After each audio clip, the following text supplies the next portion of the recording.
apologize for being a bit late. In the wake of our discussions in the morning, I was a bit busy with conversations. Yes, a few words about this institute, which I think used to be known mostly in the American context, I think. Now we try to make it also more known international.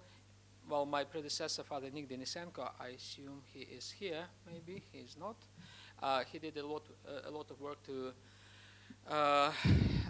make it known, available on the three levels. We function on the three levels: the local level in Los Angeles, in national level in the United States, and international level.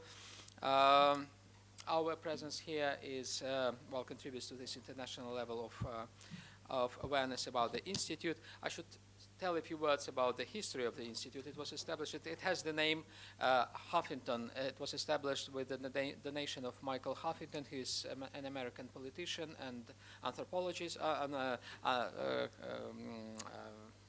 philanthropist. Excuse me, and.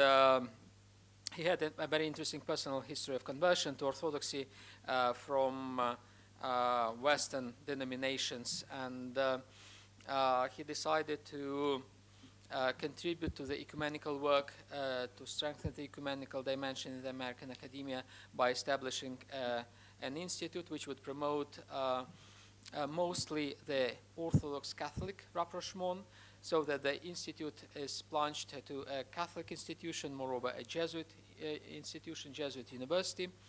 And the vision behind this institution was exactly to promote Orthodox Catholic relations. We try to also to include other religious traditions to the work of the institute, and Los Angeles is a very diverse city with a lot of traditions, especially Eastern Christian traditions. There is a district called Little Armenia, Little Ethiopia, meaning there are many ethnic and religious groups coming from the Middle East, from Caucasus. I think there are more Armenians in Los Angeles than in the Republic of Armenia. And of course a lot of other groups, Syrians, and we now try to include them also to the area of our activities.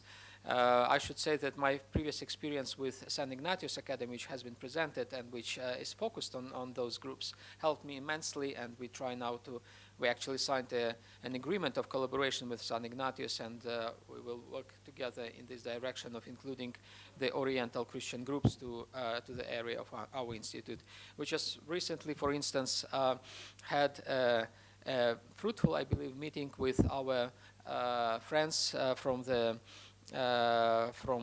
Brigham Young University, and some of them are present here. So we extend our connections with different religious groups.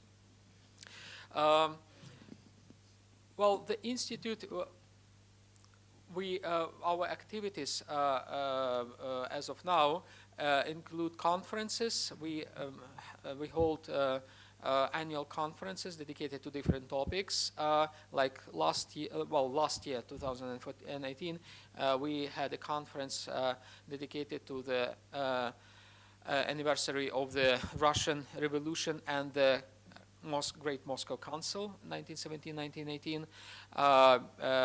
Before that, we had a conference dedicated to the 500 years of the Reformation, another important ecumenical topic. In parallel to that, we have established a series of annual lectures, Huffington annual lectures, and for the first time we will invite the General Secretary of the World Council of Churches, who will come in April, hopefully, to share his wisdom and his experience in ecumenical movement with local folks. We also publish books. We support conferences like this one. We are happy to be a part of this conference, and I'm really proud to be together with the IOTA undertaking from its very beginning. We also supported the Zero Conference in Jerusalem, which took place approximately a year ago, and when we actually opened the way towards this big gathering. We try to establish relationships and collaborate with other Orthodox institutions. Particularly, I'd like to emphasize our collaboration, which is in the process of being discussed with the center at Fordham. In a sense, we are very similar. We are plunged to Jesuit institutions. Fordham is a Jesuit university, as you know, and our university, Loyola Marymount University, is also a Jesuit institution. And well, Fordham operates in the East Coast. We operate in the West Coast somehow.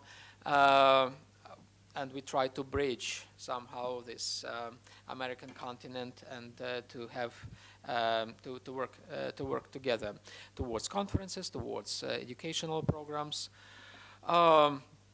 Speaking about educational programs, we also go with teaching tours in Asia, like in China, in Indochina, in the countries of well, we will begin our activities also in Africa, hopefully, starting this year, particularly having cooperation with Macarius III Seminary in Kenya, in Nairobi. So this is our major contribution, I hope, to the educational programs, Orthodox educational programs worldwide, and we emphasize exactly the ecumenical dimension of those programs. So this is a short description of our activities that I'd like to share with you, and we are open to cooperation with schools, with institutions, especially from the ecumenical perspective. It's always our joy if we could contribute to better understanding between Christian traditions. I think that's approximately the time that I have to present my institution. If you have any further questions, I'll be happy to answer them afterwards, after the session. Thank you for your attention.